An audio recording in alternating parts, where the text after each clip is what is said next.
You guys, I'm not having a good hair day, but I am having a good makeup day. If you thought it was not possible for me to get any more beautiful, just know that you're wrong. I just want to stress that somehow I think that my beauty is on the up indefinitely and exponentially. I do feel that as I age relevant, I am becoming more beautiful. It is like really fun.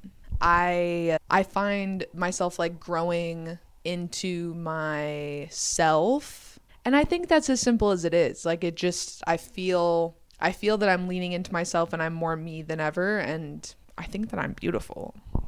And that's the kind of energy that Bonnaroo kind of carries, is like, hi Arthur, is that to be the most beautiful version of you is to be the most yourself. And so, with that being said, welcome to Gab with Sab. This is episode 17, the seventh episode of 2026. So, as far as getting to 20 episodes goes, we're just shy of halfway there, despite being nearly 50% done with the year because it's the end of June. And I'm determined to get there. We're going to make 20 episodes happen in 2026. We have plenty of time. And so today is the Bonnaroo recap episode. So I did go ahead and go to Bonnaroo, yes. And so that was really fun. It was about a 14-hour drive, is that right? It was a while. It was a grip, I'll say that much. But today we're going to be talking about the Bonnaroo music experience, the Bonnaroo festival experience and camping experience. And I wrote down notes at every set, and so we're just going to talk about the notes that I took because some of them are related to the music. Like, for example, I'm going to be calling a lot of people rock stars this episode because I firmly and truly believe that these people are meant to be performers. Like, they're performing, and thank God. Like, thank goodness, thank the diva. Thank the diva that they are performers and they're performing and entertaining because they're so good at it. It is like clear that they are called to it. And I'm just so grateful to have been able to bask in their glory. Like I'm here to talk about Bonnaroo with like nearly positive vibes only. I did just look at like a kind of snark post in the Facebook page, and they were like blah blah blah, this, that, and the other, and I was like, I think that we should be critical of Live Nation, the one that hosts Bonnaroo. I totally think that is fair. And also, let's count our blessings a little bit. It was really good. Like, it was a really good event, especially compared to last year getting fully canceled. The fact that not only did we make it through the entire weekend, but with like kind of minimal like critical casualties. This person in the Facebook group was citing a few different things that I didn't know about. For example, there being some AI artwork happening in the Bonnaroo merch department. And obviously, I think that's stupid and dumb. I hope that they were forthcoming about that when you browsed the designs. But I think that is a sign of the times. And I am hopeful that next year that is not going to happen. I'm not trying to say that they're like completely forgiven for doing that, but I don't know. Also, like the way if an artist wants to like wield AI, like who am I to say that is not a creative task? That is like because I think if you're just like AI make shirt, like that feels like a very clear case of like, why would you do that? That is not like, you're not putting your creativity into it. And so, but if an artist uses it to like come up with ideas and then sift through them, or if it uses it to try to like make a mock-up of a concept they have so that they can further refine it, like this is the first I've ever thought of it, and so I'm thinking through this in real time. But I'm kind of like, as a person who uses AI to code, and for the record, I do think coding is creative work.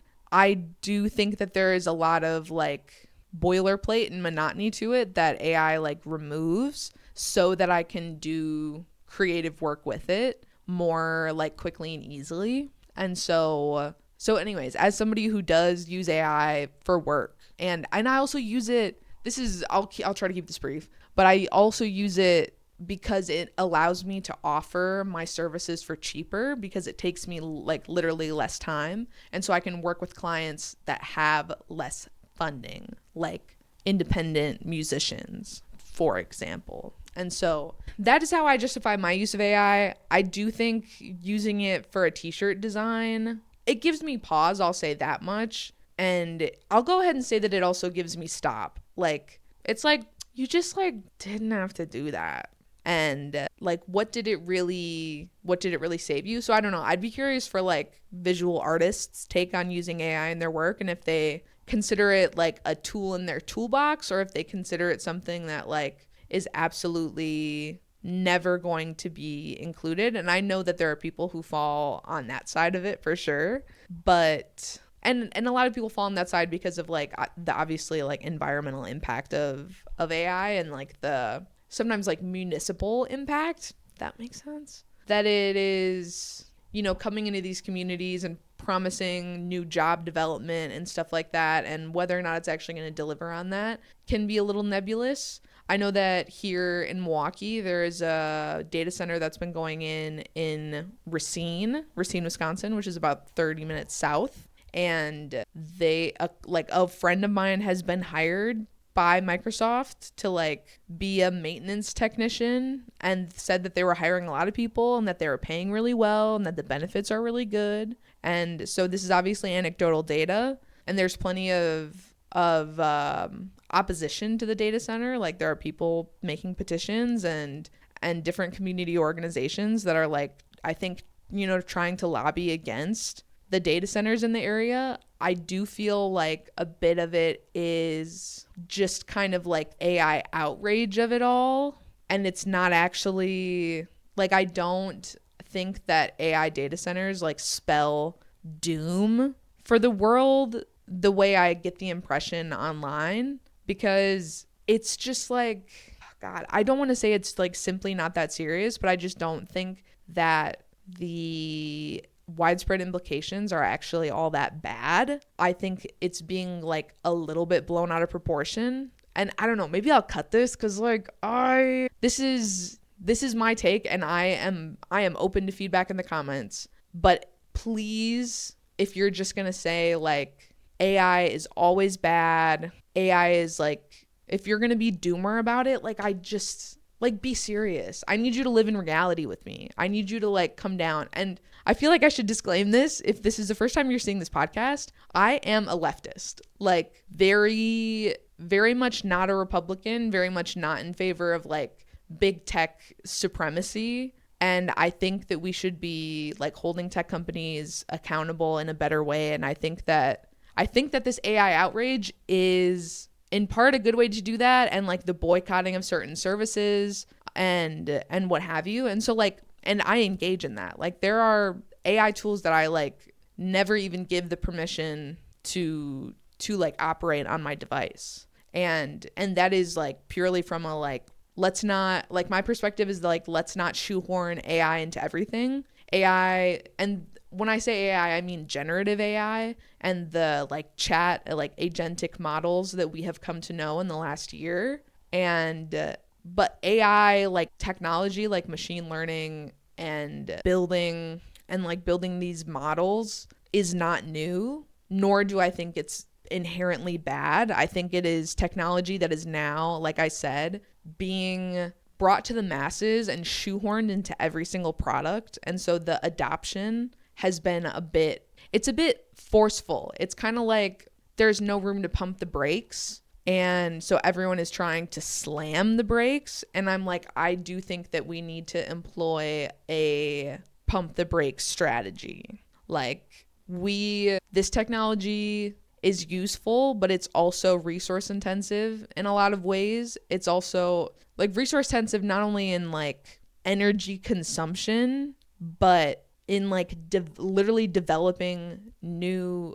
big massive motherfucking data centers to like handle the load of all this just feels a little ridiculous. Like, it feels like we didn't have the infrastructure in place to fully support this. And I'm going to go out on a limb here and say we don't need it. Like, I think if we would just stop putting AI into everything, the AI usage would go down and it wouldn't have as big of an environmental impact. I realized saying that out loud that like that is not obviously what anybody in big tech wants to do. They want to increase their usage. And if there's more demand, they want to meet that because that means more money in their pockets. Am I right? And so I understand that that's not really going to happen, but that is my perspective on it. And so I will continue to speak out against the like flippant use of AI, but I will continue to use AI personally for work. Like I do use Claude. I am intentional about which models I use because I don't think that they're all created equal, not only in like what they're able to do and like features and all that bullshit, like, but in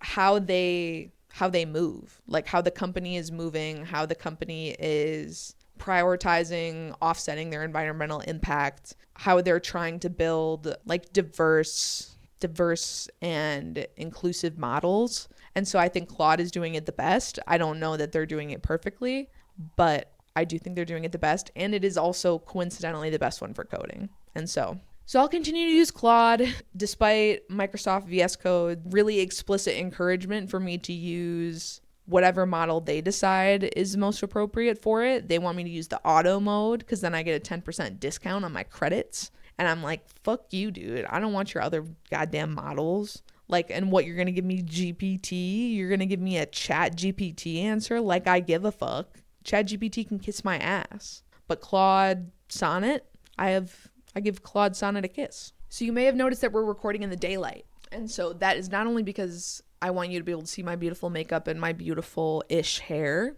but that is all to say, what is it all to say? You may have noticed that it's daytime, and so thus and therefore I'm drinking coffee, and I'll show you the mug, because it's a mug that I got from Jaden, and it says, "You're kind of possum," and we'll wait for it to focus, and then hopefully that focused. Wouldn't know, don't have the viewfinder, and we're so back. So it's the morning. It's the morning being like 11:30 in the morning. But so I'm drinking coffee. My coffee strategy this year for Bonnaroo was to pull like a dozen espresso shots and then mix that with some protein milk. And I put it in this little jug and I just drank like a fifth of it every day. That's a really good strategy for me to like put things in a big container and then consume a like approximately proportionate amount instead of like individually containing each serving. I think individually containing each serving is like more, then I need more containers and more packaging, which is going to take up more space if I want to like return home with it, for example, like it's Tupperware. But if I want to make it like single serve, single use, then I'm wasting all these plastic bags, and that just doesn't sit right with me either. And you might say that's rich that doesn't sit right with you, but like using AI does. Hey, that's my prerogative. I'm able to hold those two things at once. Who's to say whether or not that is virtuous or valid? I think it's virtuous and valid, and that's why I think it. But I'd be interested to hear your comments below. Welcome back, Arthur. Arthur's on the pod. I don't know how far he is in the viewfinder, so I'll hold him up. Anything to say, sir? He's always shy on the mic. I don't understand that. He's a very loud cat. Like, he's always meowing and stuff, but I put the mic up to him, and he gets stage fright. I think he gets stage fright. That's what it is. Before we get into my notes that I took throughout the festival, I wanted to shout out a trinket that I got, and there's going to be a little ASMR experience here for you as I open the box, and then it is wrapped in plastic, and so that's going to be a little bit crunchy, crinkly. So give me a second here. We just slid it out of the box, then here we go. So I've got it up on the thing. It is going to be a little squishy pickle, and it came in this little kind of like matchbox situation that says "You're kind of a big dill," and then it has the instructions for box breathing on the back of it. Boom. And I got this. Ooh, this is my favorite trinket for a couple reasons. One is that the texture of the pickle, quite good. I really, really, really, really like it, and thus have kept it in the plastic bag because I am worried about getting it like dirty and imperfect. I kind of want it to stay perfect forever. So do with that information what you will. But so I got this pickle because I saw a fellow Bagoo girly carrying, my God, a large crescent into Centeroo. So Bonnaroo, the center of the festival that has all the stages, Centeroo. The outside of the festival that has all the campgrounds, Outeroo. So this girl's walking around in Outeroo, and I'm walking past, and I see that it is not only a large crescent Bagoo, but that it is in sour. And sour clocked is very similar to lemongrass, which is the color that I have like a few different styles of bagu in. It's my favorite color. And I had never seen sour in person. I had only seen pictures of it online, but I knew it as soon as I saw it. I said, that's a sour crescent. That is a sour large crescent bagu, nylon. And so she doesn't give this to me right away. Basically, we talk a little bit about bagu and she's like, oh, you're in it deep. And I'm like, oh, yeah. Yeah. So it shows. And then what happened is I ended up seeing her later over by the food trucks in Sunburnaroo, and she's like, got all her goodies on her person and is like, dude, they took earlier my bagu, and because they wouldn't let me into Sunburnaroo with it, and so I just took all my stuff out of it and said, like, can I come pick this back up, like, when I'm leaving the festival, when I'm leaving Sunburnaroo, because Sunburnaroo is gated and secured via security lines, and so they inspect your bag and you go through a metal detector. Safety. I will say on Sunday when they were trying to get everybody in, they did not look nary a second really at all. They just like moved my bag through and I was like, ooh. I mean, like, yeah, I'm sneaking stuff in, but I like kind of wanted you to give me a hard time about it, because what if someone sneaks in a gun? What if someone sneaks in a weapon? Not interested in that. So anyway, so she leaves her bagu at security. And when she comes back to get it, the person gives her a hard time about it. And they're basically like, we're not going to give it back to you. And she's like, you motherfucking son of a bitch. That is not what she said. I don't know what she said, actually, because I wasn't there. And she didn't give me an exact recount. But she was just basically like, no, that's my bagu. Because she was thinking of me in the interaction that we had earlier. And she was like, that's my bagu. Like, that's my bagu. Like, I'm not leaving without my bagu. And I was like, you're so correct for that. Like, stand your ground. So they said it felt like this person was just like power tripping on her. And this was a black, like, femme presenting, also like beautiful and gorgeous. Like, so it was presumably some white man just trying to give her a hard time. And she was also quite short. And so anyway, I can imagine there were a few things that this person was weaponizing against her.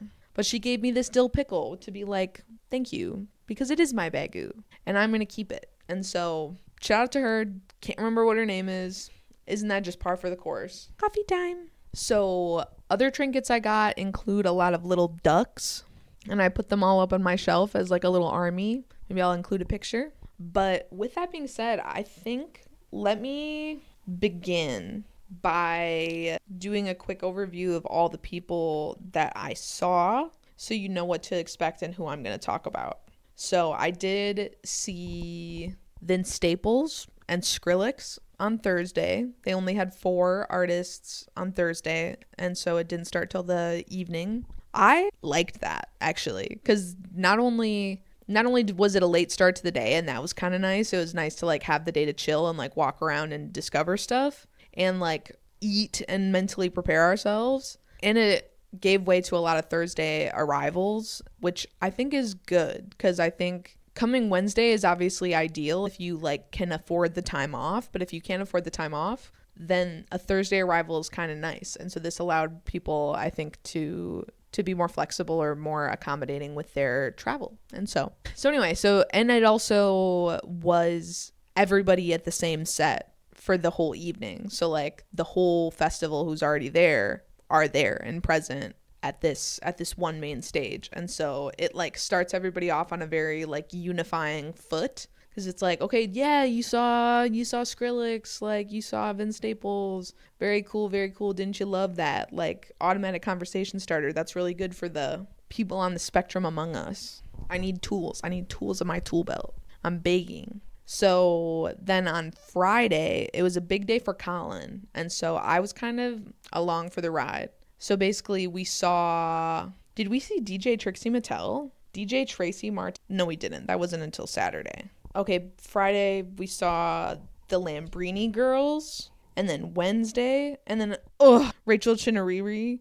More to come on that. We saw Wet Leg, and then we saw Geese, and then The Strokes, Turnstile, and maybe one more act after that. And then on Saturday, we started with DJ Tracy Martel. That was amazing. Stock is up on DJ Tracy. Then Amyl and the Sniffers, and then Passion Pit, then The Neighborhood. Ugh, wow. And then Sunday, Clips, and Kesha, and Noah Khan. So that's going to be the big highlights, the big overview. And so before I get into all the musical performances, I'm wanting to include just a few more like recapping thoughts about the festival. I think I was getting into earlier saying like I want us to hold Live Nation accountable, and then I got into a big tangent about AI usage in art and in general. But circling back, I think that I'm of the attitude right now of like counting our blessings, because I don't feel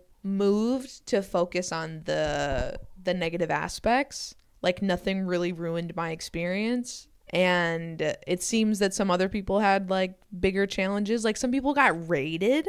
Excuse me? Police raids in the festival is just like so whack.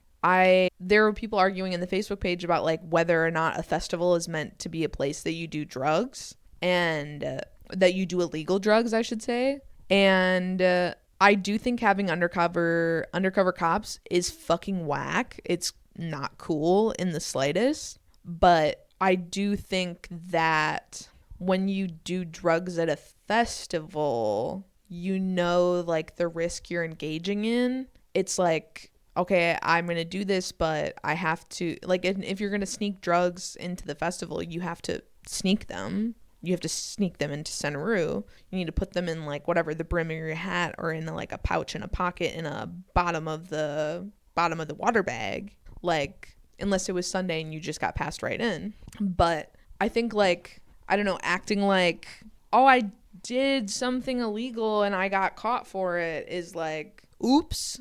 I don't know. Some people were talking about basically just having like glass out and like a torch, and then that being like probable cause to search all of them. Again, I don't know like how true any of this stuff is, but I do think if Bonnaroo let the fucking police in there, they should have at least given us a heads up. Like, hey, by the way, gonna have undercover cops prowling, so be careful out there. Like, or something unofficial, like somebody whistleblow. Like, why did nobody whistleblow about this? Because I'm sure they have to do some amount of like compromising in order to like stay in the good graces with the Tennessee Police Department, or with the Nashville Police Department, or the Manchester Police Department. Like, because they could probably be a lot more difficult to work with. And so I understand that is a balance of concerns. But I do think secret raids is crazy. Other thoughts about Bonnaroo, I did engage with more of the like social media leading up to the event,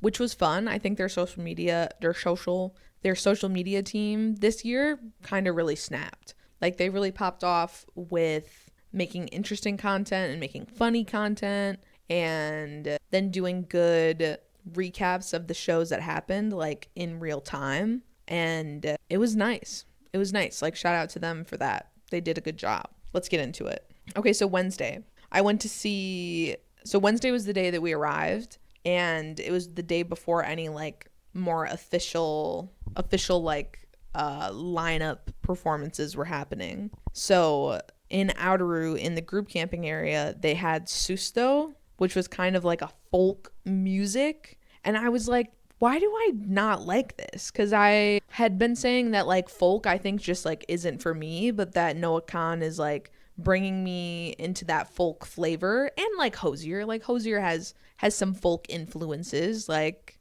and maybe more specifically like Irish folk. I don't know, not an expert in that category. But I was saying, why do I struggle to get into folk, and how come I like Noah Khan? And somebody made the delineation that like what we were listening to, Susto, was more like Southern folk, whereas Noah Khan makes Northern folk. And I would wager that Hosier makes more Northern folk. And so I thought that was an interesting categorization, because as I was listening to it sound a little more country, I was like, geez, guys, this is just not for me. Like, this music is just not my cup of tea exactly.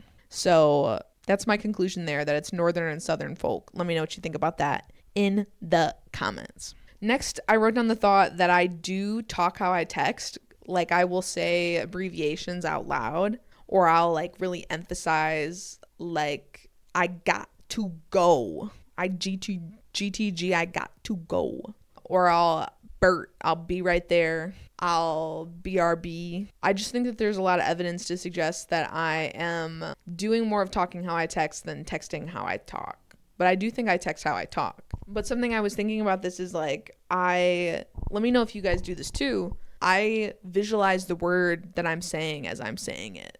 Like not always. Sometimes I just talk, but if I'm going at a slow enough cadence, then like, or if I'm thinking about a word that I am not super sure about or super familiar with, I'm thinking of it written in my brain and then saying it. And so sometimes I'm saying text abbreviations. I'm not saying the full English word. And so that being said, I do text how I talk. I think I do a good job of like conveying my meaning via text. Like, I think I'm a good texter. I'll say it. I think I'm a good texter. And not in like I'm such a slay texter, like 100 out of 10, everyone would be lucky to text me. But I just feel like I'm getting the job done well. It's a job well done. I'm like effectively communicating via this medium. So good for me.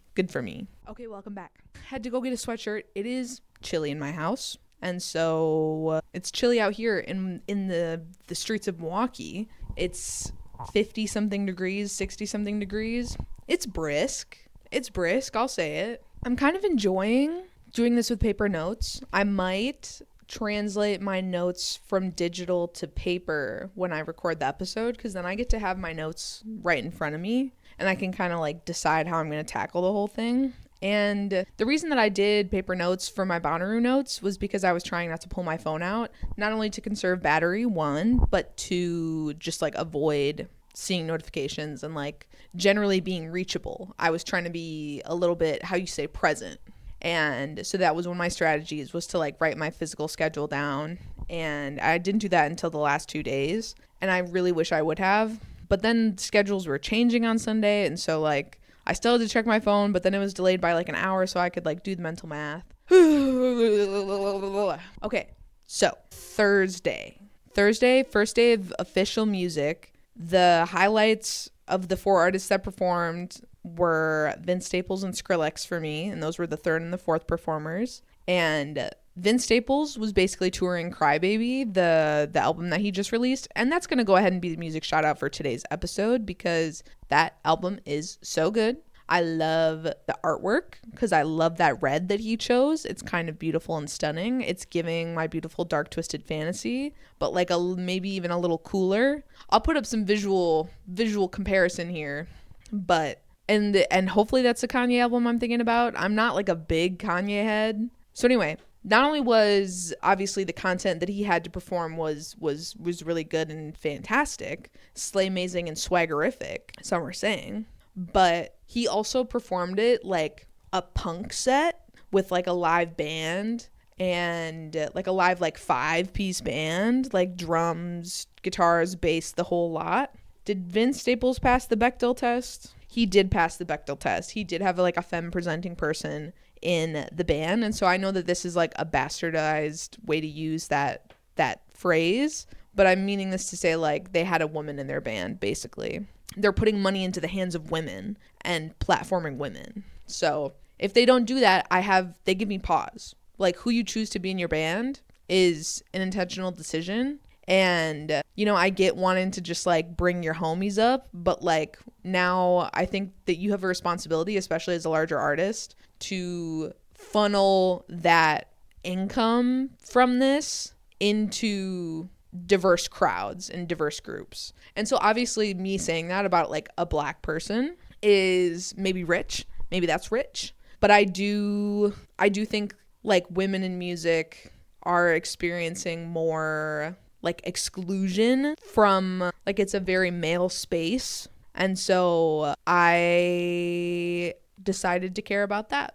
Something I'm going to introduce now is that I had a phrase really become sticky for me, and it was, oh yeah, big time in it. So whenever I saw an artist performing and slaying it up, I was like, oh yeah, big time in it. And, you know, even like me sitting at a set that I enjoy, oh yeah, big time in it. And so this was where it started. It really did start at the beginning of the weekend, and then I just carried it all the way through. Something I think Vince might have actually been before Fortet. So it was Vince, Fortet, and then Skrillex. And so during the Fortet set, I had like gotten a fan from the Dollar Tree in advance, and I'll pull it out for you.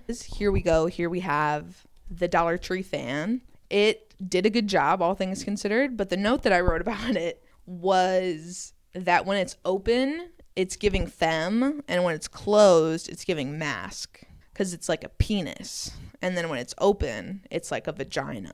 Let me know what you think about that in the comments down below. Moving on. So something that I was thinking about during the Fortet and the Skrillex set, because they were both like EDM being like a massive umbrella term to me personally, was I was thinking about building software to perform as a DJ. And Colin was saying how like they're actually, they have a turntable effectively, like they're spinning the discs to get the clip that they want. And I'm like, yeah, that sounds great, and I am not interested in that. That sounds really hard.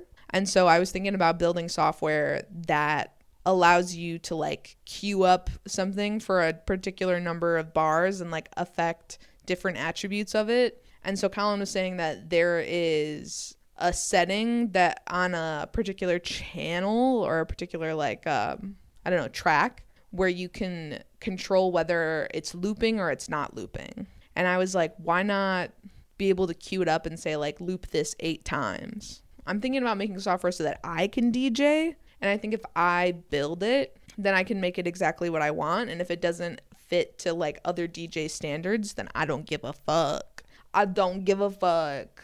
So is DJing in my future? Maybe I'll just send the software to DJs that I know. And because I'm well connected like that, I know a couple DJs. Shout out DJ Susie Starlet. Have not seen her perform, but I bet it's really fire. I know, and I have DJ Trixie Mattel in my back pocket because I know that she saw me at the back of not just the tent, but the open field beyond it. She saw me and I said, "Oh my God, Tracy." And she said, "That's my real name. Thank you so much for identifying me." And so me and her are kind of tight. So I'll get her to use my DJ software. We'll get into the Trixie set in due time. But this was all inspired by like listening to Fortet. I was like, I can see how these tracks are like being built up, and hearing different things be prioritized at different like measures. And anyways, I was big brain in it. And so this isn't a good time for me to disclose that every single day,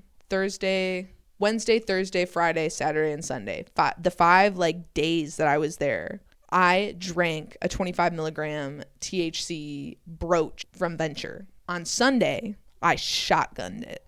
On the other ones, I like would drink it on the walk from our campsite in Outeroo to Centeroo. And some days I like sipped it a little bit throughout like an hour. But yeah, on Sunday I did go ahead and shotgun it. And I'm happy to say that 25 milligrams is not that crazy for me, apparently. It like did not make the high too intense. It just made it last much longer. And so maybe that's the magic of the brooch. I don't know. Shout out, big recommend to the Venture brooches. 25 millis. It also helps that I get them for free because I get like defective ones. And so that I had been collecting some over several months of defective ones so that I could have them at bonnaroo. Because I also was like kind of intimidated to take 25 by myself. In just like my normal life if I was like going out, because I was like, I don't know what's going to happen. So I finally tried one at home and I was like, this is sweet. So because I was high as balls, some are saying, I was thinking about how to construct the music, and I will say Fortet made me understand it, and then Skrillex made me realize how little I knew. I was like, oh, I don't know how you're doing this at all. Oh, this doesn't make any sense to me. Oh, we're hearing Justin Bieber again for the 3rd time. Hey, where are you now that I need ya? Yeah, that was pretty good. And so now what if I did a DJ set a cappella? What then? Okay, so the first night, I started thinking about doing some short form content. So I was recording a little bit of all the sets that I saw. And then I was like, ugh, fuck this, dude. I don't know. I kind of don't care enough to sit and do this. I'd rather sleep. So then I did. Moving into Friday. We kicked it off with the Lambrini girls, who I think are from the UK, and they are a political group. They make political music. And so they were talking a bit about, well, they had a song called Violent Revolution. And as you guys know, I have long entertained the idea of whether or not we take justice into our own hands, and literally take it into our own hands in the sense that we enact violence until we get what we want, basically. And so it's very coup vibes. C-U-P. C-O-U-P. Coup. A coup. But so the Lambrini girls were amazing. They're like rock. They're a rock group. And they're a political group. They're a political band. They make political music. So they were like, fuck Trump, fuck ICE, free Palestine. And then they were like, who else do you guys hate here in the US? And they were like, fuck Epstein. Like, just, I don't know, taking a position very boldly and bravely. And I was like, period. Because the impression that I get of the Bonnaroo Festival and of festivals in general are that they're quite left-leaning. But it was really nice to see, like, out the gates Friday morning, we have got a group speaking like the mantras explicitly, or not the mantras, but like the chants and the sentiments. They're like being very, very clear about it. It's not just like, hey guys, love everyone. It's like there's actively like violence being enacted against our friends and our community members and our friends across the world. Like, and I won't be a bystander to it. And so props to them. I will say, after listening to Violent Revolution, was my mind changed, or did I land somewhere about taking justice into my own hands? No. I still am like, it might be the time. It might be time for that to be necessary. Am I willing to kill someone? Still no. Still not willing to kill anybody for it. So, but there is a spectrum of violence between being a bystander and committing acts of murder on a smaller, large scale. And so I'm not, the cops, the police, the Milwaukee Police Department, I am not going to kill anybody, and I'm not going to commit any acts of violence. Nothing planned, don't plan to plan. But I'm just saying, it sounds like a good idea. Because it's feeling a little dire. But again, like, I don't think that we should be hurting each other, but given that somebody has already hurt someone, do they deserve to be hurt back? And then who deals that justice? Is it the collective? How does the collective deal that justice? It's certainly not the justice system. I know that's right. So anyway, there were some really fun totems this year at Bonnaroo that I saw. One of them being wet snacks. And I regret to inform you that I did not approach them and ask them if they were offering wet snacks or if they were just big fans, because I too like a wet snack, because when I'm partaking in the marijuana consumption, my mouth might get a little dry. And so I like a wet snack, like an apple or a carrot, a baby carrot, or a grown-up carrot, bunny style, gnaw on a little wet snack. So that was a fun one. There was also one called Bowl of Cum, and there's really not much to say about it. It just kind of like was that universal kind of like everybody thought it was funny. And it makes sense because it's kind of dumb and silly. We ended up making a totem on our, like, by Saturday or Friday, because we met someone, like one of our neighbors, our neighboring campsites was a Canadian, and his nationality is not super important to the story, but Canada brought a selfie stick, and he was like, I think that you guys should use it to make a totem. And we had this stuffed penis that two of my friends had gotten for another friend while they were traveling in Prague. It's a Prague penis. And so we attached that to the selfie stick, and then I crocheted a little G-string for it. And it was so cute. And so that was my first time ever having a totem not in my group, like, because when I went to Electric Forest, somebody else had a totem, but it wasn't one that we were like sharing. It wasn't like a group totem. It was kind of his totem. And so, and it had a didgeridoo as like the staff. And so it was like, that's yours, bro. That's because what if you want to play the didgeridoo? Like, I'm not going to play it, but I think that you should have the option at all times. And so we made an ad hoc totem, and it helped in the daylight, but then at night and like with bigger crowds, it was just like really hard to find, and it wasn't very tall, so it wasn't very easily viewable. We did end up adding like disco ball lights to it, but like, again, it was not very tall, and so it was tough mostly when we were in the Noah Khan crowd, because the Noah Khan crowd, he was the closer of the festival, and so there was no one on at a competing time. It was just him, so everybody was there, and so there were totems all over the place, and so we were like, we're near this totem, and that totem, and I'm like, girl, I have no idea where that thing is. I cannot fucking see it. So anyway, having a totem is cool. I want to be more intentional about it next year and maybe get something taller and something also still collapsible. And yeah. Next, I have a note that I think is about Dora Jar. And so I was just writing that, like, ooh, a double entendre. You know, I think this made me admire a quality of songwriting that is kind of effortlessly putting yourself in the position to make double entendres, because you're speaking in metaphors, and so the listener can ascribe kind of meaning to it in that way and make it make sense for themselves. And I think that's really cool, and that's something I want to do. Next, while I was at Wednesday, and let me keep talking about Dora Jar. Dora Jar was amazing and fantastic. She was fully mic'd up and said, like, this is the first time I've ever performed where you can hear every breath that I take. Like, you're hearing all of my voice.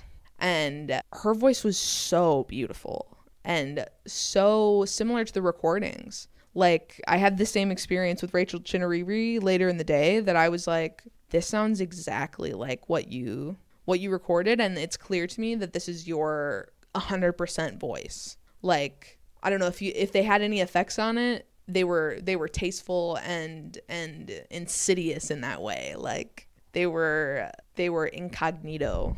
But so Dora Jar, we're gonna see her tonight again at Summerfest, and so I'm excited to see her, you know, so close in Consequence. That's pretty fun. Not something you get to do every day with an artist that you like.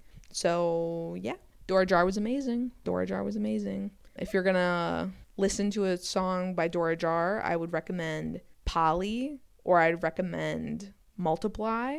Any of her top songs, really. So next, okay, so while I was at Wednesday evaluating the mud level on my shoes, because it was muddy, it was a little muddy, and I had taken out a baby wipe to like wipe my arms down, and then I used it when I was done to wipe a little bit of my shoes, to like wipe off the whites on my black Converse. And I was like, you know, I want them to be a little clean because I want to be seen as like, this is going to be ridiculous, just a heads up. I want to look like I do a good job of, you know, navigating the mud, but I also want to look like I am willing to take risks. And so this is silly.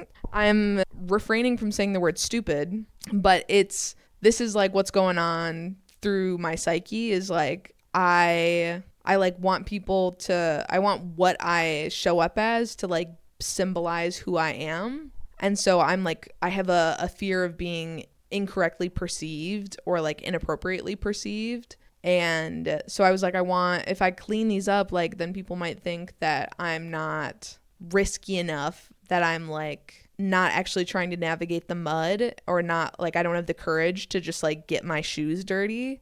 But I also want to seem like if I'm getting my shoes a little dirty, that I'm still doing a good job of like identifying and navigating the treacherous parts, and that I like only incur minimal damage. And why am I thinking that hard about it? Why am I doing that? I really couldn't tell you. Okay, next, Rachel Chinariri. I said goosebump material, and that's exactly what I'm after. Oh my God. She sounded exactly like she does in her tracks. And her voice is just so fucking beautiful. And I wrote down, this is the first time I wrote down all weekend, that I was like, she is a rock star. Like, that girl's a performer. She's an entertainer. She's beautiful. She's stylish. She's talented.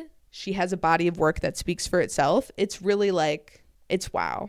This inspired me to do like a song of all of the like entirely of supportive quotes that I've received that I've written down in this list that I have in Google Keep, because I put it there as like kind of a thing that I could go back to be like, I don't suck. People love, like, I have people that love me and people see value in me, and even if I don't like see that in myself, like I have a little pocket of love that I can dive into. And so I think it'd be cute to make a song made entirely of quotes from that. And so another thought I had was that it's all about memory and there's beauty in forgetting. And so this had to do with like sustained memory, not only of trying to like be present and like really feel and capture the moment in your brain and your long-term memory, but then also like taking photos and recordings or other ways to like capture the moment. And kind of like, isn't there a beauty in forgetting some stuff? Like in 10 years, I'm not gonna, and that's just because I don't have a memory like this. Like some people definitely remember everything or remember stuff better than I do. But like, is there not a beauty in things becoming less important or things becoming less fresh? Because there's some stuff, like bad stuff, that you do want in effect to like, you know, stop feeling so strongly about, or that you might want to forget altogether, like, and that like you've grown from it, you've learned from it. And so like how beautiful is it that our minds have the capacity to like purge what is not serving us, I guess. I don't know. Forgetting is also very sad. Like it's like you have to grieve the information that you've lost, and also knowing that like you don't even know what you don't remember. It is just, there are some things you remember and some things you don't. And so I think I err on the side of like it's a gift in some ways to forget, to make room and space for the present and what's to come. I don't know, am I coping? Let me know in the comments. Moving on. Next, I saw Wet Leg. This was my second time seeing Wet Leg, and so I had seen them at Lala a couple of years ago, and they were good. I have no notes except for lay and fan guy.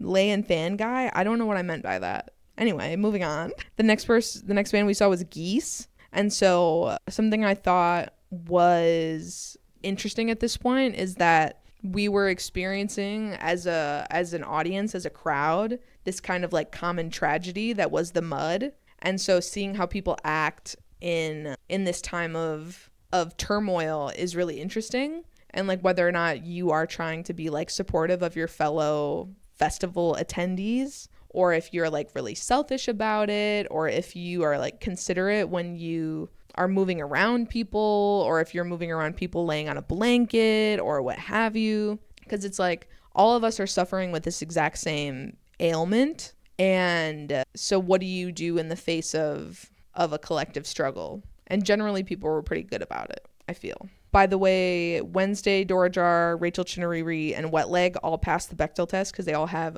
women in the bands. If not the front person, they're like the only person. So, and I bring this up because Geese very narrowly passed the Bechdel test. I think they just had somebody like femme presenting or like gender non-conforming, and I was like, I'll take it. We'll take what we can get. Something else is they made a joke, like Cameron Winter, the lead singer of Geese, made a joke about Thomas Jefferson, and he was like, he's a relatable character. And I didn't know if he was joking or not, because I know that we have talked about like other presidents recently in recent history who were like more relatable than others. And so I don't know if Thomas Jefferson was one of those. So I will look that up later and let me know in the comments if you think Thomas Jefferson is a relatable character. All right, rounding out Friday, I did get to see The Strokes, and I did go ahead and lay down for their entire set. All of our group was around me standing, and they were really excited to see The Strokes, whereas like I'm not a big Strokes girl.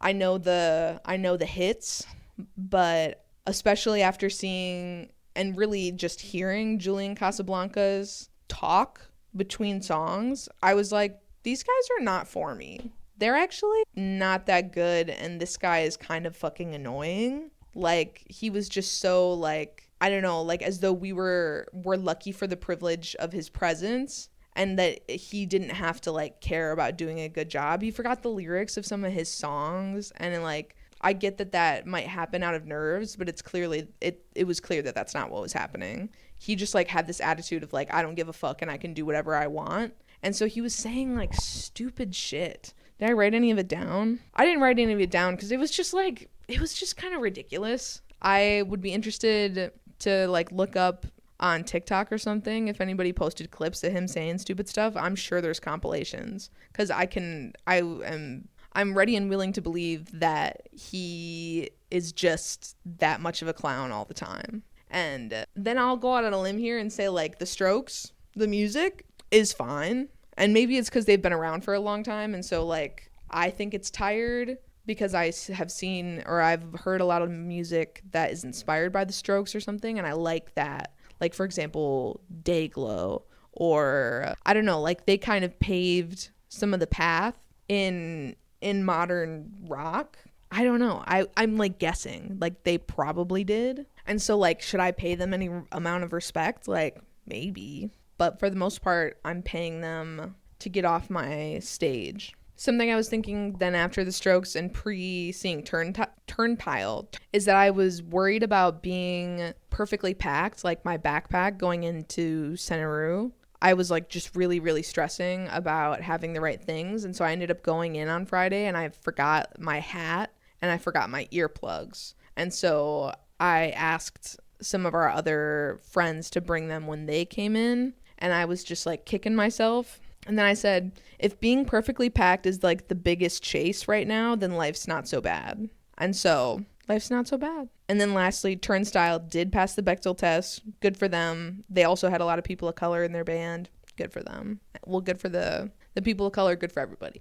Oh, I forgot. No. Before the Strokes happened and after Geese, there was also Grizz, who's a DJ, but he was not on the EDM stage. He was on like the main what stage? Also, don't get me fucking started about the name of these stages. They are called things like that tent, this tent, what stage, which stage, the other stage, where stage. Be fucking serious. Like, it is a cute little concept to call them all this like who's on first nonsense, but it makes it so difficult to like access the festival unless you just are like a gifted navigator or you've been before. And I have been, this was my third or fourth year, and still it confuses me. And so something I did recognize was that what and that were right next to each other, and then which and this were also next to each other. And so what and that obviously both end in AT, and then which and this have I's. And so that was a helpful association. But nevertheless, I also felt like for people who's like, I feel like it's a little bit inaccessible for people for whom English is not their first language. It might be a little bit like, why would you do that? Why would you do that? So anyway, Grizz was on the what stage, the big main stage before the Strokes. And Grizz was really good. Like, he brought out a lot of other like live guests, and just it was like good party and then dancing music. So like really can't be too mad about that. And then at the end of the night, after Turnstile, I got to see The Dare, which is the artist made famous by the song I Like the Girls That Do Drugs, Girls with Cigarettes in the Back of the Club.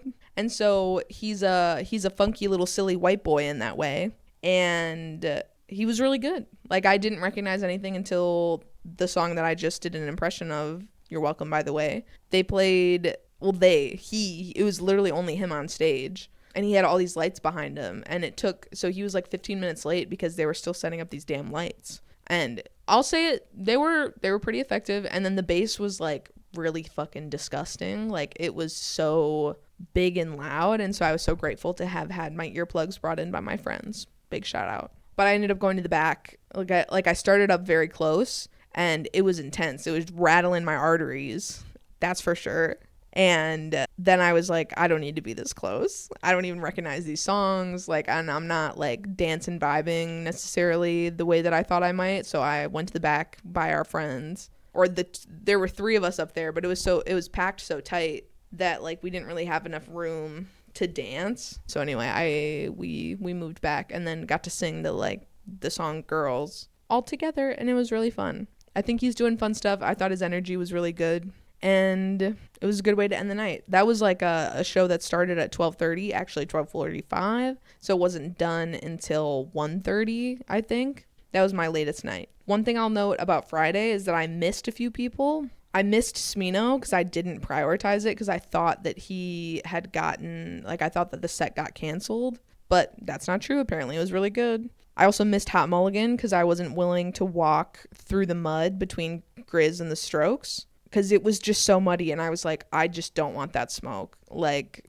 I'd rather just continue laying here. And the people who are at Hot Mulligan, who I know are going to come back for the Strokes anyway, so I was like, whatever.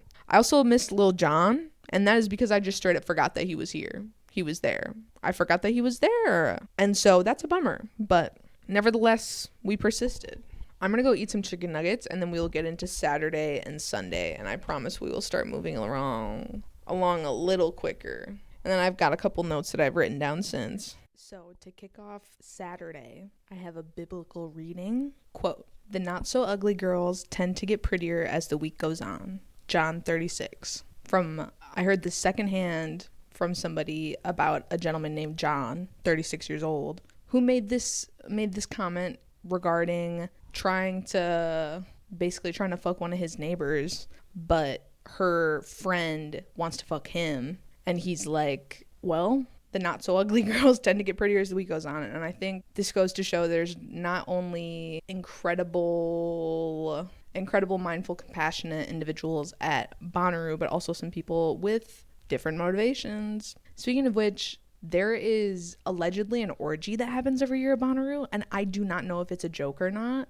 I have not confirmed it for myself, because for me personally, the idea of getting down and dirty in a disgusting environment like a campsite is just like not my ideal plan, nor is it within the realm of something I'm willing to tolerate. So anyway, enjoy that little artifact of the moment. Next, it's finally time to talk about Trixie Mattel's DJ set. Oh wow. I didn't realize that we were not going to only have a DJ. We also had 4 dancers choreographed, and then Trixie herself would come down and do a drag number, a drag performance. And so obviously she was in drag under a tent, thank goodness, with fans. So I'm hoping that she was staying cool and collected. But it was also something worth noting, the animation budget, high. Extremely high animation budget. I have some question marks around AI use, but I like to think that it was somebody who did that manually. It was very cool. The animations on the screen behind her were like really, really fun and made really set the vibe and the tone of the performance. And there was like specific stuff played in the beginning to be like introducing the set and like introducing the dancers and then eventually introducing Trixie, and it was just like really cool. I was like, this is such a multimedia experience. And I was, as I said earlier, like very, very far away from the stage, relatively speaking. And objectively speaking, I was very far away from the stage. And I could still read the Trixie makeup, which is something that she always talks about in her, like, you know, the like do my makeup with me for a DJ set or for a performance. She's like, I want people in the back of the theater to be able to see my makeup and have it read that that's Trixie makeup. And girl, you achieved it. Congratulations to my Milwaukee queen. Us girls from Milwaukee got to stick together. Us Milwaukee YouTube content creators, right, Trixie? Right? So this is all to say, the stock is up on Trixie Mattel. If you haven't bought in, now's the time. And it's just because she's delivering greatness. She's delivering greatness. Did she play a hand in the bar, the historic oldest gay bar in Milwaukee until they closed? Did she play a hand in its closing or like failing to save it? Who's to say? I don't know. I'm not in their business, literally. But it does suck that they like really didn't give any notice to their employees when they decided to shut things down. And there was no like seemingly transparency given to the employees either, or the community, as to like why they made the decision and like chose not to sell or like couldn't find a buyer. I don't know. But barring that, I'm 10 toes down on Trixie Mattel because Milwaukee girl, hilarious, beautiful, perfect. I love her. Then I went to Amel and the Sniffers, and I think, so who is the headliner on Friday? The Neighborhood. The Neighborhood was the headliner on the main stage, and I think anyway. But something that I noted about Bonnaroo that is good, something I liked about Bonnaroo is that nobody really camps the stages all day. People are like going to other shit during the day. And so you can get pretty close for all of the performances if you show up like 15 to 30 minutes early. And so it's kind of nice that way, because otherwise, like, bro, it's like there's nothing worse than when people are camping a stage for an artist that's going on later and then they don't engage at all in the show happening before them, and they're just like bringing the vibe down for everybody else. And there's like people who are here for the performer that's on now, and they're like, I'm trying to be closer, but I can't because you're hogging all the spots and you're not even like contributing to the vibe. That's something I have a gripe with for a festival like Lollapalooza. People are camping all day. Not only is it not a camping festival, and I mean that literally, but people aren't like puppy guarding their spots all day. And so it's not a camping festival, and so there's a lot of people that come for like just the day, and so they might literally be there for like one performance. And so there are people that do that at Bonnaroo who only get like day passes, but again, like just the culture of the festival seems to be that people prioritize going to see other artists during the times and then circle back for the artists that they're really excited for in the night. And it just like makes sense. It's people do that at Summerfest too, where they camp all day. And like I've had plenty of friends be like, oh, I'm going to Summerfest at noon because I'm trying to see XYZ late because they're at like a free stage, right? And so it's just kind of my least favorite thing when people do that. And I really appreciate that at Bonnaroo it's not like that so much. Amel and the Sniffers, fun. They're like an Australian rock band, indie rock. I don't know what makes rock different than indie rock, but they were that. Speaking of indie rock, Passion Pit. During this set is when I wrote down that Trixie Mattel stock is up. I was feeling the reverberations even hours later. I was like, I can feel the energy in the universe coalescing around Trixie Mattel. I did not feel it coalescing around Passion Pit. Passion Pit was an artist that would get played frequently on the Noodles corporate playlist. And so I would hear it as I was like cleaning up, closing at night. As a 17-year-old, by the way, and like a 16, 17-year-old closing on a weeknight, school night, mind you, and being like, I just literally need to get home and sleep because I'm so tired and I need to roll 2 more like containers of silverware. What the fuck? And then it was like, I take a walk, take a walk, take a walk, take a walk. So anyway, that's to say, like, I think a lot of people we were with had a certain like fondness and nostalgia for Passion Pit. And I was like, I just never really became that big a fan because I was like not listening to music like that. And I mean in the sense that I wasn't listening to music much at all. And the diaspora of my music was not broad or diverse. And so like I thought Passion Pit was good. Like they're good performers and their songs are catchy. But it was just kind of like a passing show for me. Leading up to the Neighborhood, which was really, really, really good. Like I said, they were on the main stage, the What stage, and I ended up getting in the pit for their performance because they just have like a GA pit that all you had to do was like line up for, and the line just kept moving. Like we got there when there was still plenty of room left in the pit. Again, people not camping all day, huge. And so it was really, really good. Like I ended up on the very, very far front right side of the pit, and so my view of the stage was unobstructed, except I couldn't see like the back depths of the stage where they had this set that was like a house, and that's where some of the musicians were stationed to play their little instruments. And then also Jesse Rutherford, the lead singer. Jesse, if you know him on a first name basis, like I don't, but Jesse was running amok on top of the house, in the house, went in the house at the very end, closed the door, au revoir. And so I missed a little bit of that, but I was also right in front of like one of the side screens that was the live feed.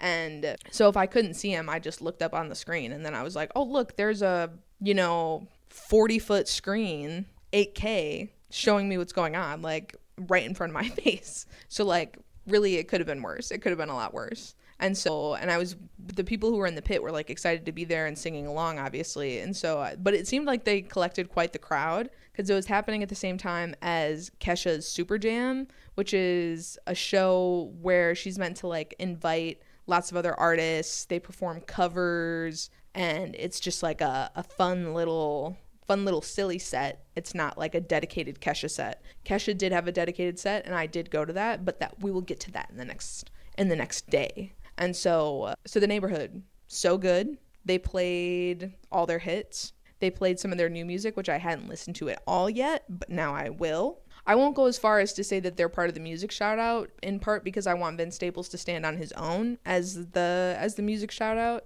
but also because I really, really can't speak to it. I like barely consumed it at this concert.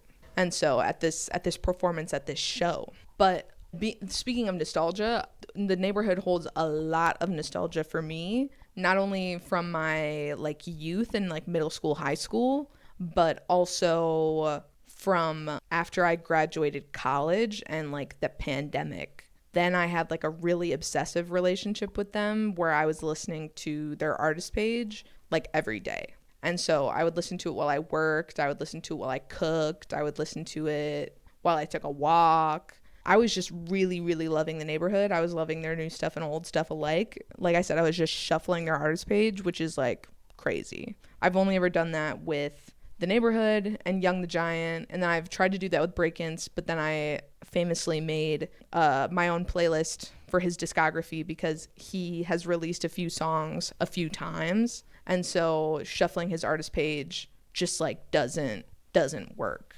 well. You just get a lot of repeats, and I'm like, no thank you. I want a proper random, and I want us to go through all of the songs once before we start repeating.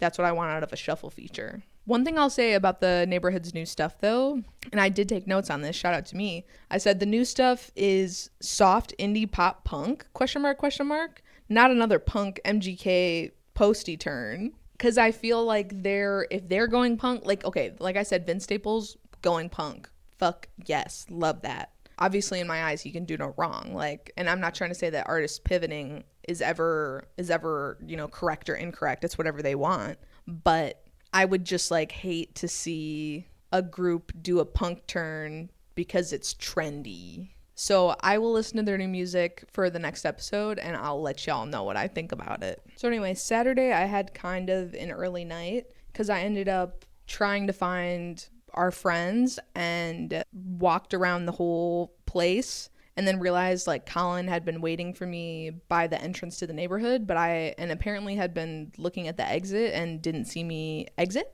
And so I was like running around, and eventually organically ran into Brenda at Flip Turn. And then we did find the rest of the group and went back home, went back to the campsite. And so I missed Rufus Du Sol, and I missed Weird Al Yankovic, and I missed Freddie Gibbs. But they were on in the wee hours of the morning, and I did get to hear Rufus from afar. They were loud enough, so I heard them from the campsite. Other things I missed were Alabama Shakes and Rainbow Kitten Surprise. Those were ones that a couple other people in our group were enthused about, but that I have not personally indulged in, so I did go ahead and prioritize just like following the larger part of the group. And so maybe next time, maybe next year. Something else that was kind of funny, like I mentioned that we were able to hear Rufus Du Sol from the tents. Apparently, by the time we had gotten back, we were under the impression that Colin was at the campsite but had returned to Sunburnaroo to go see Rufus Du Sol.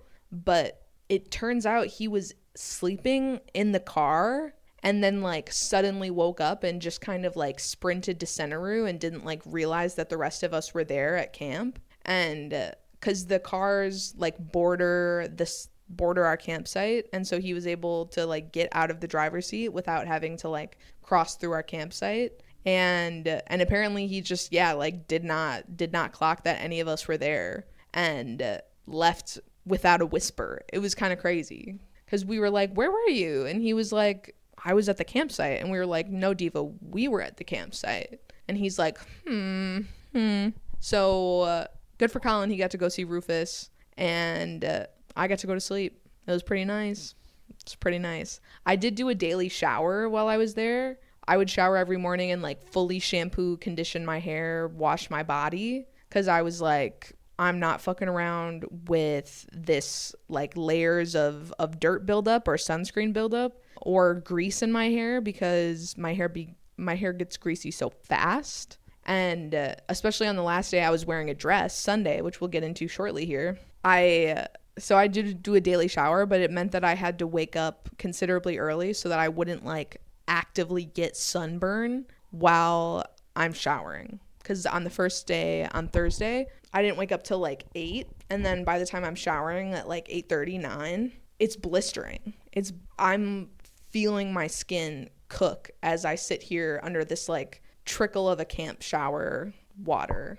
And so showering with a camping shower, so like a sack of water that you put on top of your car that has like a little hose attached to it. That's how I was showering. And thankfully our campsite was near the water supply, so we were able to fill that several times throughout. But so with that all being said, let's get into Sunday. So Sunday got a little bit messed up because it started raining pretty significantly. And so our little crew, I think there's a group of 6 of us, who were running to Sunburnaroo, and we took the scenic route so that we could go past all the little vendors, so we could go past the House of Yes and other stuff in Outeroo before getting into Sunburnaroo. And so while we were doing that, some people passed us a wine bag to slap, if you're familiar with the bag slapping antics of wine bag consumption. And so our group kind of tore through that. And then we were going to get rid of it to go into Sunburnaroo, but then they made the announcement that they were closing Sunburnaroo because it was like sprinkling at this point. But like by the time that we had gotten close to Sunburnaroo, it had started sprinkling, and then it started coming down a lot harder. So we went under a tree, and before that, we also took pictures outside of Sunburnaroo, so with the arch and stuff. And so anyways, it starts raining, and we're just kind of like, well, let's finish this bag. We're not like, there's not really enough to like give it to other people, and nobody really seems interested. Like we'd be trying to give it to like a bigger group or something. And so then we were just like, fuck it, like let's finish it. So I even took a swig. I took a swig of the Franzia Sauv Blanc. And so Sauv Blanc, as the experts and professionals on the scene are saying, according to my coworker. This is all to say we ended up under a tree and then bonded under this tree with other Bonnaroovians, sharing our trauma with one another and like drinking together. And not me, right? I had already taken my little pull of the wine bag. That was plenty for me. And so we made friends. It's true. We made some friends. We even brought them back to our campsite because eventually it stopped raining so much and we wanted to change our shoes. And so because I was wearing socks and Converse with my dress, because who says I can't wear my Converse with my dress? Well, baby, that's just me. I'm just so Demi Lovato in that way. Me and her not so different. And so we went back to change our shoes, and they joined us. We added them to the group chat. It was just like, we were hopefully going to link up with them later, because then they went back to their campsite to change their clothes or their shoes, and we ended up not finding them the rest of the festival. Sucks, but we got their numbers, and so that's what is important. But so we bonded under the trauma tree, and I really was having a key with this girl. We were very much giving like the same mental health diagnoses and like relationship with our parents, and so like there was a lot happening there, lot to share. And so anyway, by the time this stuff started up again, I got to see Fuckers, who has the like Lucky. I'm lucky. Y-O, you are mine, 'cause I'm lucky. And so it was nice to hear that track. And their other stuff, it was fun. It was high energy. It was a little hyper poppy, a little bit, I guess I would call it hyper pop. Yeah. And so I did pick them over Japanese Breakfast because I have seen Japanese Breakfast like 3 times. And so while I love seeing Japanese Breakfast, like, do not get me wrong, it's always a great show. I was like, I'm going to go see Fuckers.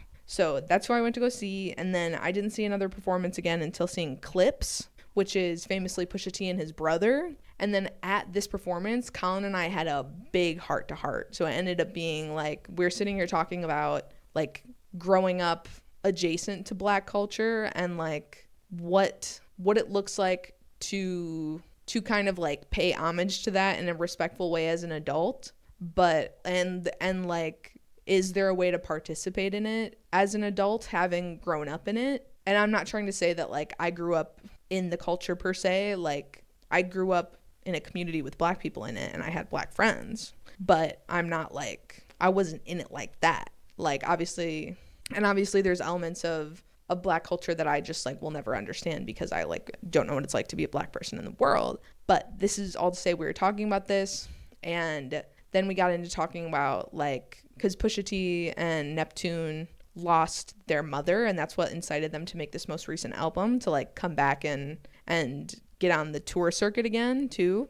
And he was just like, I can't imagine what it would be like to lose my dad, and just like, I have so much compassion for you. And I was like, oh my God, that's really sweet. Like it was so moving to like hear him talk about like understanding and like understanding that he doesn't quite get it, and just like, wow, how hard that must have been, how hard that must still be, and blah blah blah blah blah. Like I just felt very seen, and so that was really nice. So it was a meeting of minds and a meeting of hearts and souls at the Clips show, at the Clips performance. Something else I want to say about Clips, well, and so this little conversation with Colin, I've coined Gab with Colin, because he was the one really like driving the conversation, and I was listening and I was like, yeah, interesting.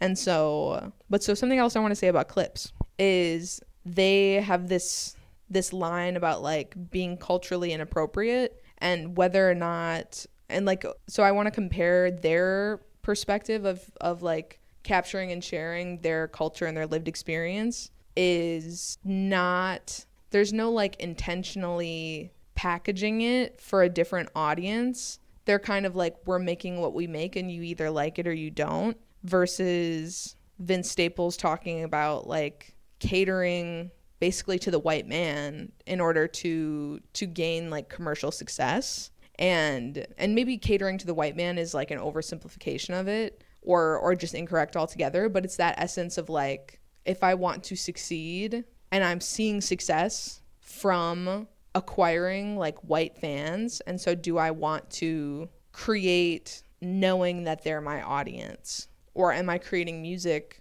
for Black people? Like, who am I creating the music for?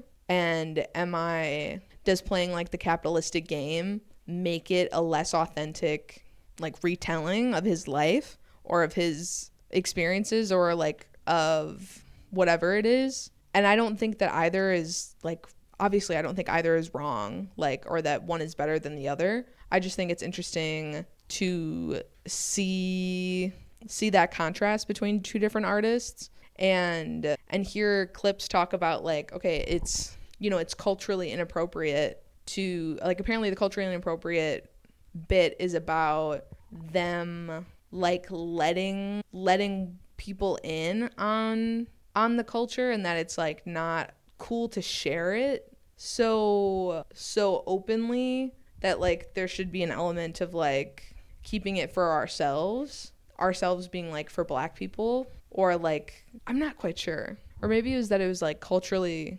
inappropriate to, I don't know, talk so flippantly about like the lives that they have lived, like getting real and getting explicit about like gang culture and dealing drugs and like growing up in the hood. Is that PC? Okay, so I have an addendum to this, which is that the cultural inappropriateness is allegedly, this was our interpretation, mine and Colin's, both non-Black people, like Clips makes music about the Black experience in a way that like fits into this like narrow box of what people understand about Black people. And so they were playing on the stage, like on the screen behind them, clips of OJ's case. So Colin was like, I think they're making kind of a commentary on like being a spectacle of Blackness, and is it culturally inappropriate to like play into the stereotypes of like gang violence and drug dealing and stuff like that while like profiting on it from white people? And so I think there's something interesting to be said, but I don't think I have the interesting thing to say. So just food for thought. So I don't know, there's a lot to think about, and I'm absolutely not the one to be like the arbiter of truth on black artists creating black art or creating art straight up, right? Like, so if you are black and you consume music created by Clips and or Vince Staples, I would love to hear your perspective in the comments about what I've said. Like, tell me if I'm way off base or elaborate on any thoughts. I would be so curious to hear. Okay, moving on. Sunday. We're last day. We finally saw Kesha's individual performance, and she had a really beautiful message where she reinforced how like vulnerability is the key for connection and growth and community, and that like that vulnerability also includes like a vulnerability with yourself and like a movement towards your most authentic self. And it was just really beautiful, and that was kind of touched on some of what Colin and I were talking about at the Clips performance, and just in general, like the theme of the weekend, as I have said, is like leaning into yourself and figuring out this is who I am or this isn't who I am, and course correcting. It's a lot of like you're getting immediate feedback kind of for like how you show up, and you realize I want to show up as myself. Like I don't need to protect myself in these ways that I do in my like typical day-to-day life. And so I think it's very beautiful, and it was really cute to see Kesha reinforce that. Also, she's so hot. Also, she's so talented. Also, her discography speaks for itself. Also, Kesha Records, bitch. I think she said this was her first time performing at Bonnaroo as an independent artist, and I was like, shout out. And so apparently she's established her own record label, to which she signed Boy Throb. Good for her, good for them, good for everybody. And so she had her dancers wear shirts that said Kesha Records, bitch. And so that's so slay. Finally, the man of the hour, Noah kahanaroo. I'm sorry, did you go to Kahanaroo? I was at Kahanaroo. Oh, you were at Bonnaroo. No, I was at kahanaroo, as some are saying, but it would be Kahanaroo. One thing I'll say, especially because we were talking about like black culture and like existing next to or within it or outside of it as a white person, Noah Khan did go ahead and do box braids, and so that was an interesting choice. I did have a moment where I was like, do they do that in like Appalachia or like the New England, the Northeast? Like, is that like a cultural thing there? No, it's not. That's so weird. So again, I'm not really the one to say whether or not that's appropriate, but it's my understanding that it kind of isn't. But I'm also kind of like, I'm apprehensive to say this, but I'm like, it's just braids. Like, people do braids all the time. I feel like that is something that we can culturally appreciate from that. And so that's, again, my perspective as of this moment right now. Let me know in the comments if you think that white people doing braids of any kind is like inappropriate. I think saying white people doing braids of any kind is inappropriate is a bit far-fetched, but I do think that Noah Khan as a celebrity has like a responsibility to maybe behave more appropriately and not use aspects of black culture to like gain notoriety with white fans. Like, he's using it and then like gets praised for it, but is he also like doing the work to be anti-racist? Is he doing the work to like employ black people in his band and in his crew and in his like management? Like, is he, because I think like if you're gonna do that, which I think there are aspects of black culture that all of us embody because it is so like has been so appropriated, I just wonder like if you are also doing the work to be a good ally. And I've said it before, I'll say it again. Black people, let me know what you think in the comments down below. I am always willing to learn. So besides that, I said, make it 11 toes down. I was 10 toes down on Noah Khan a couple weeks ago. I'm 11 toes down now because he just gives such like grateful vibes. and he's just like in disbelief that he has like grown so large and got to like headline the festival, literally be the closer for the entire festival. Like no competing performances on, it's just him at 11 p.m. no, at 10:30 p.m. So it's not like it was even like in the wee hours. They like did the last one kind of early on Sunday, and so it was so good. It was so good. He also came out, I mean, so okay, he did pass the Bechdel test and had people of color in the band. Awesome. He did not say Happy Pride. There were a lot of artists that said Happy Pride, and he was not one of them, so I did note that. He did mention Oliver Tree, who apparently passed away in a helicopter crash. He was like, dude, it's an absolute tragedy. Like my thoughts and prayers are with his family and friends. And I was like, oh damn. I had not even heard of it. That was my first time hearing of it when Noah Kahan was on the stage Sunday night at Bonnaroo. So not only did he play such a beautiful selection of songs, he had an hour and a half long set, so he had all the time in the world to like really get through some bangers. And then lo and behold, he starts walking in between the crowd, in like between the barricades that are down the middle, and he pops up 50 feet away from me across this big mud puddle. And so naturally everybody starts running. Colin ditches me immediately, and everyone starts running to get over to him. And then he performs Orbiter 30 feet from my face by the time I got up there. Oh my god, Orbiter is my favorite song. And it was so beautiful.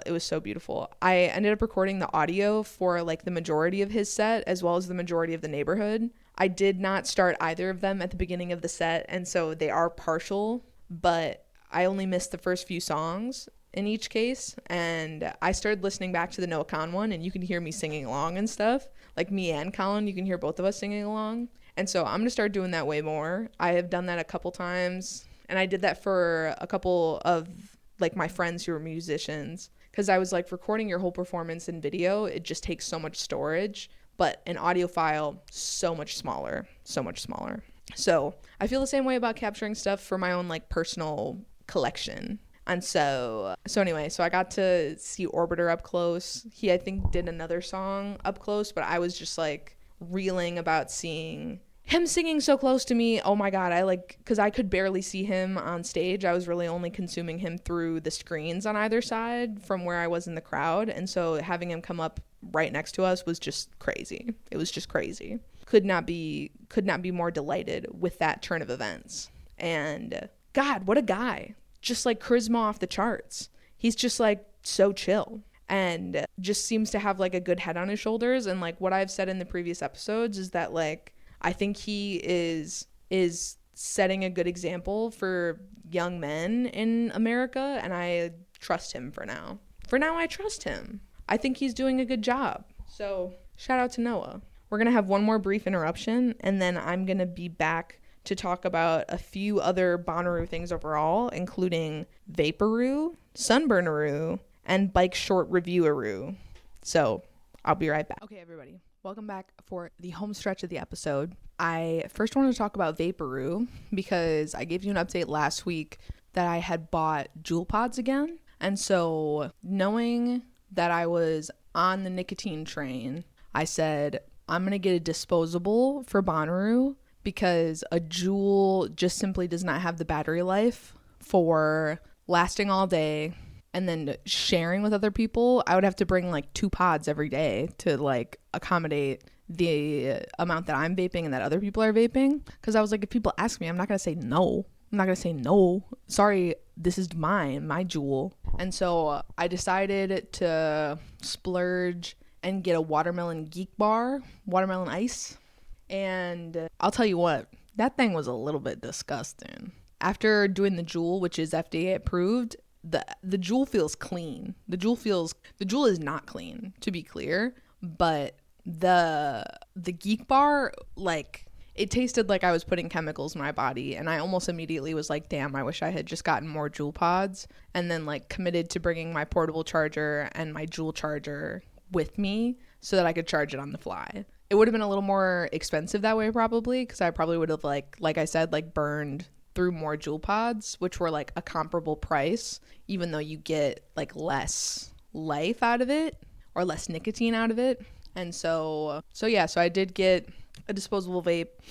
I did burn through 50% of it. It was one of like the Pulse X like big ones. And I guess I'm sharing all this to say, not to try to like encourage you to vape. I'm sharing this stuff about vaping because, well, I want to be transparent about it. And I think that speaking about our nicotine use is how we can collectively like better manage our relationship with nicotine and with big tobacco. Because like at the end of the day, this is, you know, like the result of like a big corporation really capitalizing this substance. Do you know what I mean? And so I think that it is like a collective battle that we're all in to like try to walk the line of responsibly using this substance. Because I think like obviously I'm big in cope mode right now, but I would say that it is my goal to like eventually stop using nicotine, because I do know that it is bad for me and I really don't want cancer. But obviously I don't not want cancer enough to stop yet.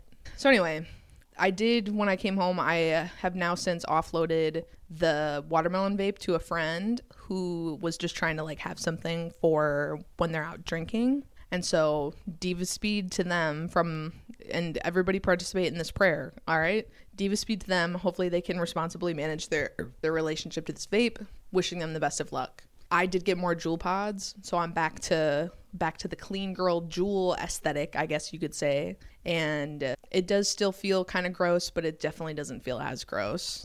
But so I was talking to a friend who had watched last week's episode, and they were like, dude, yeah, I've had like a similar experience with nicotine. I started doing it because XYZ, and now I still do it, and I feel ashamed of it, but I also blah, blah, blah, blah, blah, blah, blah. Also, I'm addicted to it. And so like I fucked around and I found out, and having this kind of like discourse with one of my friends was like, yeah, this is why I am sharing so openly about it, because I think, like I said, talking about it makes it feel less shameful. And I don't think that shame is going to be the tool that breaks people's addiction, just because it like historically doesn't work for a lot of people. And there are some people it probably does, where they like get found out and they're like, okay, I'm never going to do it again. Good for them.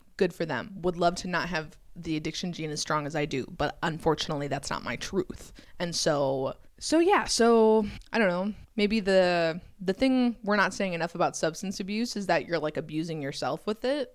I don't know, I just came up with that now. Let me know what you think about that in the comments. But moving on, the vaporoo is gone, and I'm back to the juularoo. Next, I wanted to talk about getting a big bad sunburn, and this is only like, I did get generally a pretty good tan. You might have seen that in the beginning of the episode before I sweatshirted up, but I burnt pretty bad. All things considered, it was not that bad, but it was so like itchy at night. I had to like get out of the tent and go get my like skin calming cream, my Eucerin skin calming cream, so that I could sleep. And I was applying it religiously like every hour in the car on the way home, because it was just like so itchy and so burning. I just like, and then every time I would itch it, it would come back like a million times worse almost immediately. It was just like such a terrible itch, an itch that could not be scratched. I had to like let it go. And so anyway, that is to say, wear your fucking sunscreen if you're a big whitey like me, a big pasty gal, a melanin lacquer. I developed a melanin lacquer, like LACQUER, a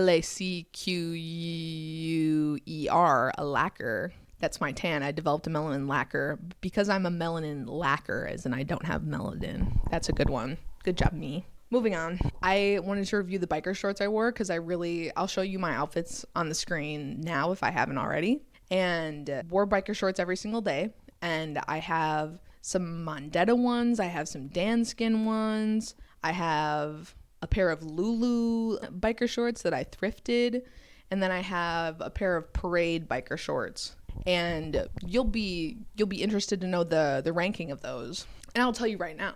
So Mondetta are at the bottom. They were the ones that I bought at Costco. And so they did have pockets. They had a drawstring at the top of the biker shorts, which I thought was nice. I did tie it for both of them, and then I never had to like untie it to pull them down, but it just kind of like snatched a little bit at the top, and the drawstring itself was elastic, so it was very comfortable. And those were in beautiful colors. I had brown and green pictured, and they were a good length.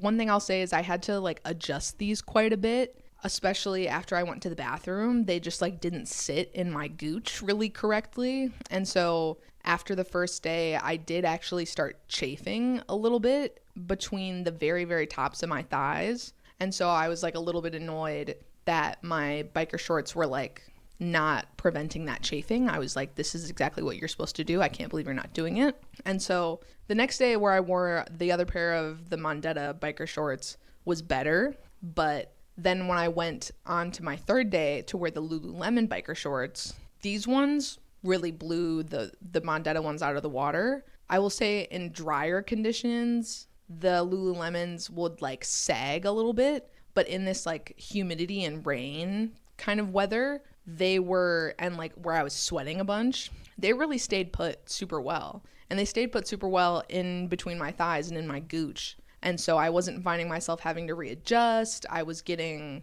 no skin touching itself and rubbing. And I was surprised how well they did. I was like almost scared to rely on them for an outfit leading up to it. But now I'm like, nice work, Lulu. Something I'll say about Lululemon is that I have bought leggings new, and I have thrifted a pair of leggings and then this pair of biker shorts. And the pairs that I've gotten thrifted are like miles above comfort and softness of what a new pair of leggings is like. And so I am almost like, I'm like, what do I have to do to my new pair of leggings to make them as nice as the thrifted ones? Because they're so like buttery soft. So I guess big hack is to thrift Lulu stuff, or maybe get it used on like Depop or something. But I feel like getting them new is not only way too fucking expensive. Like the ones that I bought on clearance, and they were still like $70, and I was like, bro. But I was like, I'm running, and I want to like give myself the things to be able to run more regularly, like not only have one pair of leggings to rely on. And so anyways, I let myself get some whatever. But so the Lululemon biker shorts were number 2, because much to my surprise, the Parade biker shorts blew the Lululemon out of the water. And they didn't blow the Lululemon out of the water, like they were both pretty good, but the Parade ones were much like lighter and thinner, and so they dried a little bit more quickly, and then they stuck to me really well and easily. Like they, again, like was not having to adjust really at all as I was walking or after I'd get out of the bathroom. And the Parade ones I wore were this like bright blue, and so I was worried that I was gonna have like bad underwear lines, or that you'd be able to see my underwear through them, and apparently that was not the case. And so I'm kind of a big Parade girl now. I do not have my own code, but I will link Mika's Rhetoric, her code, if it's still valid, because I know she's done collaborations with Parade in the past, and I think that's where I bought from. I think I used her code. So I'll put her code in the comments or in the description, because I don't know, I'm like an organic fan now. Now I'm like, yeah, Parade is doing good stuff. I also have a bra from them. And then I have a bodysuit with these like several keyhole cutouts down the middle. And the bodysuit is cute. It's just like not something I have the occasion for super often, but it is a good color and it is cute. I've like worn it formally and I've worn it informally, but a bodysuit, I thought that I was like a big bodysuit gal, and it turns out they're just like kind of annoying. And so I don't know, maybe I'll wear it more this summer, and I just have to like gain some comfort with like the keyhole of it all and just suck it up and do the bodysuit. I don't know, whatever. I just like always have clothes that I reach for before that. No, not a knock on Parade, just a knock on like me not buying something that is like something I like as much. And the bra doesn't fit me anymore, so while it did, it was nice. It was kind of like a t-shirt bra material, like a jersey material, not like a mesh jersey, but like a jersey sheets, like the stretchy kind of cotton.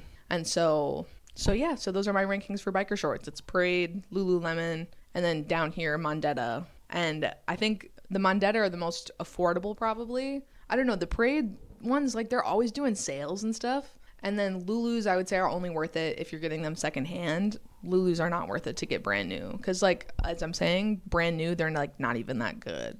in my opinion, as a like size 14, size 16 girl. Like, but the pair of thrifted leggings that I have from Lululemon are a medium, and they have continued to fit me through from size 10 to, or size 8 even, to now size 14, size 16. And so, like, I don't know, shout out to them.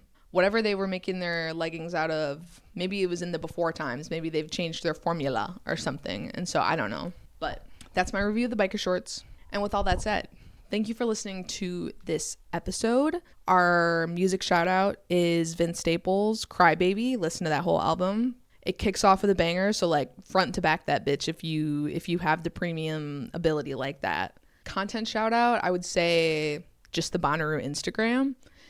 There's some good recaps of the performances if you want to check that out, as well as Noah Khan's Instagram, Noah Khan Music, and he posts like little recaps of each show, and so it's not like a flood of content, but yeah, I guess if you're into Noah Khan. And then also follow me on Instagram. Follow me on Instagram at gabwasab. That's where I post updates about the episodes. I'll post a highlight reel of each episode, and then I also post little like meme dumps, and they're all memes that I get from Pinterest, and so they're my little curated dumps. And some have said I'm an expert curator. Some have said that person may have been Colin, but it's been said. So with that being said, next week's episode, I'm going to try to like get these out kind of like week to week here. And next week's episode is going to be about Love Island. I still have yet to catch up on Love Island, so that's going to be happening tonight and like maybe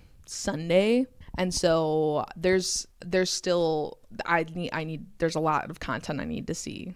But I will say the place that I was at was like Melanie and Sincere were having a tiff, and I don't even know. It's early days. So we'll see what's yet to come.